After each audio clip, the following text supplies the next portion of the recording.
हर महादेव, देव के देव महादेव के चरणों में प्रणाम, मैया भवानी के चरणों में प्रणाम। मेरे प्रणाम को स्वीकार करें। एक गांव में एक सेठ जी रहते थे।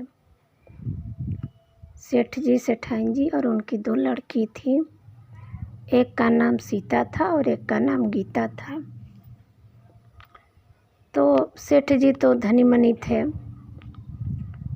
अपना छोटी वाली लड़की जो गीता थी वो थोड़ा शंकर भगवान के अपना पूजा पाठ करती थी, पुजारी थी, बहुत बचपन से ही पूजा पाठ करती थी। और जो सीता थी उतना पूजा पाठ तो नहीं करती थी। तो कुछ समय जब वो दोनों लड़की बड़ी हो गई तो सेठ जी सोचे कि अभी दोनों का शादी कर देते हैं। अपना लड़का खोजने लगे सेठ जी। देखिए संजोग ऐसा बना कि दोनों लड़की का एक ही गांव में शादी हुआ, अलग अलग घर में।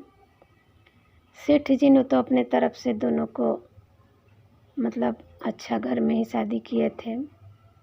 शादी करके दोनों विदा हो गई, चली गई।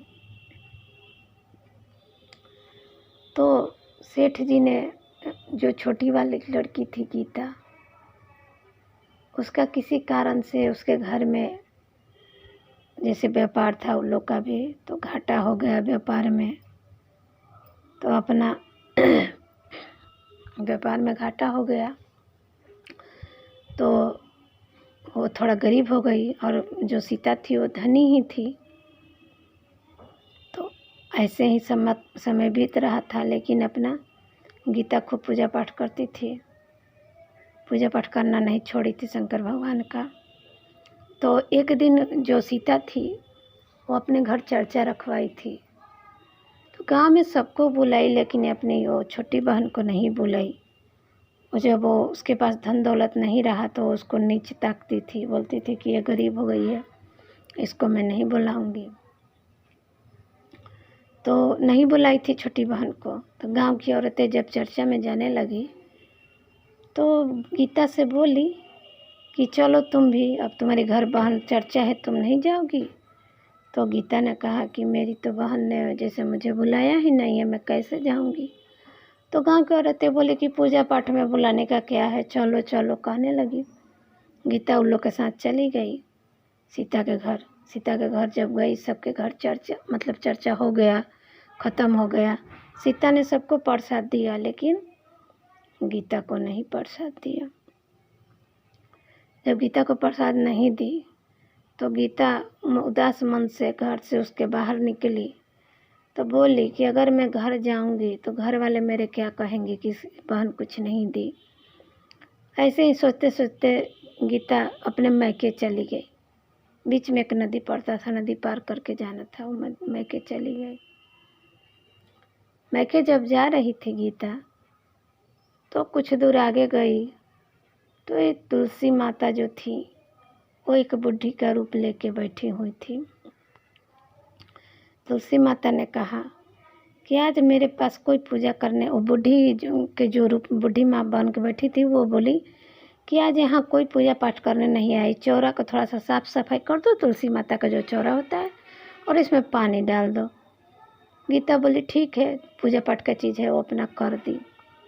करके फिर आगे बढ़ी। कुछ दूर गई तो एक शंकर भगवान का मंदिर था। तो वहाँ एक साधु मिले।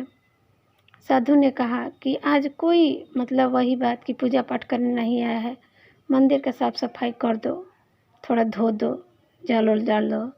तो गीता ने वैसा ही किया, मंदिर का साफ सफाई की, अपना जल वगैरह डाल दी। फिर कुछ दूर गई तो अब वो नदी के किनारे पहुंच गई। तो वहाँ जो नदी था, गंगा माँ बह रही थी, तो वो अपना किनारे एक बुढ़ी औरत का रूप लेके बैठी थी। बोली कि देखो सब लोग आते हैं यहाँ, नहा धो के ऐसे ही चले जाते हैं, यहाँ कोई साफ़ सफाई नहीं करता है। तो थोड़ा सा साफ़ सफाई जो किनारे है, किनारे किनारे गंदगी फैलाए, साफ़ सफाई कर दो, थोड़ा गंगा माँ भी साफ़ सुथरी रहेंगी। वो भी एक बुढ़ी माता के रूप में आई थी। उसके बाद तुम पार होके चली जाना। तो कहा तो अब क्या करे? गीता बोली ठीक है। अपना साफ़ सफाई की। साफ़ सफाई करने के बाद वो नाव पे बैठ के पार होके चली गई। जब नाव पे बैठ के पार होके गई अपने मैके, तो मैके वाले उनके माता पिता पूछने लगे कि दोनों तुम अकेली आई हो, बच्चे कहाँ हैं, पति कहाँ है? तो बोली कि ऐसे ही मन नहीं लग रहा था, मैं आप लोग से भेंट करने आ गई। तो उसकी माँ बोली कि जब आ ही गई हो तो आज रात भर रुक जाओ, कल चली जाना। वो रात भर रुक गई। सुबह जब चलने लगी तो उसकी माता ने एक गठरी बांध के दिया, बोला कि देखो जा रही हो तो बच्चे के लिए मैं दे रही हूँ, इसको यहाँ नहीं खोलना, घर पे जाके खोलना। अब गीता उधर से आ गई, बोली चलो ठीक है। उधर से जब आई वहीं नदी के किनारे, जब वो नाव से पार हुई तो वही बूढ़ी माता बैठी थी। तो बोली कि देखो बेटी, कल तुम यहाँ साफ़ सफाई की थी, उसी मेहनत का मैं तुम्हें फल दे रही हूँ, एक गठरी दे रही हूँ, इसको घर ले जाके खोलना। वैसे ही जैसे जैसे वो लौटती गई शंकर भगवान के मंदिर में वो साधु भगवान मिले, वो भी एक गठरी दिए कि ले जाओ घर ले जाके खोलना, तुम्हारे बच्चे के लिए इसमें फल प्रसाद है। फिर शुरू में तुलसी माता मिली थी, उन्होंने भी एक गठरी दिया, कहा कि ले जाओ बच्चों के लिए मैं दे रही हूँ, घर पर ले जाके खोलना, बच्चों को देना। ऐसे कर कर के उनके पास 4-5 गठरियाँ हो गई। वो अपने घर आई। घर आने के बाद जब वो गठरी खोल के देख रही है कि गठरी, तो उनके माता पिता दिए थे उसमें पैसा वगैरह था। फिर एक जो गंगा के किनारे दी थी उसमें कपड़े लत्ते थे। मंदिर में जो मिला था उसमें फल और खाने का चीज़ था। फिर तुलसी माता दी थी उसमें भी कपड़ा लत्ता गहना गुड़िया था। अब वो सब समझ गई कि मेरे महादेव ने मदद की है, शंकर भगवान ने मदद की है। अपना उसी पैसा से फिर वो लोग का बिजनेस चला, निकल गया। तो एक दिन वो बड़ी बहन उसके घर आई, जब सुनी कि उसकी बहन धनी मनी हो गई तो घर आई। आई तो जब भी खूब सेवा सत्कार की और पूछने लगी कि तुम कैसे, मैंने तुम्हारे पास ऐसे धन कहाँ से या कैसे हुआ? तो इसने सबरा बात बता दिया कि आप प्रसाद नहीं दी थी तो मेरा मन उदास था, मैं मैके जा रही थी, बीच में ये लोग मुझे मिले थे, लौटते समय मुझे गठरियाँ दी थी। उसकी बहन के मन में भी लालच आ गया, वो भी जाने लगी उसी रास्ते से अपने मैके। दूसरे दिन वो भी उठ के जाने लगी मैके। तो फिर उसी तरह से तुलसी माता बूढ़ी माता के रूप में मिली। उन्होंने कहा इससे कि थोड़ा साफ सफाई कर दो, कोई आ जाया नहीं है पूजा करने। तो उसकी बहन ने बोली कि मैं यहाँ साफ सफाई करूँगी, मैं तुम्हें नौकरानी दिख रही हूँ, इतना महंगा मैं साड़ी पहनी हूँ, मेरा साड़ी गंदा हो जाएगा। ऐसे करके झटक के आगे बढ़ गई। फिर मंदिर में वैसे ही झटक गई।